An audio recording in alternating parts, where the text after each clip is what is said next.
যারা কমিটিতে আছে তাদের নিয়ে কথাবার্তা হয়েছে, এরকম কথাবার্তা আশ্বাস দিয়েছে আবারও যে আগামীকালকের মধ্যে সুস্থ একটা সমাধান আসবে। আমরা শুরু থেকে বলতেছি যে আমরা প্রেক্ষাপটে বিশ্বাসী, কিন্তু যেহেতু আজকে আমাদের লং মার্চ দিয়ে একটা মোটামুটি রাত 9টা পার হয়ে গেছে, বিভিন্ন জেলা থেকে অনেক শিক্ষার্থী সেখানে অবস্থান করতেছে। তাতে একটা ব্যাপার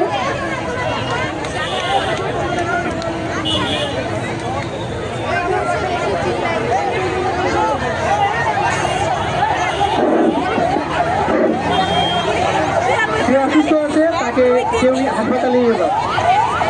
সকল সংগ্রামী নার্সিং শিক্ষার্থীদের উদ্দেশ্যে বলা যাচ্ছে, আমাদের কেন্দ্রীয় কমিটি ঢাকার সাথে এখনই আমাদের যোগাযোগ হয়েছে।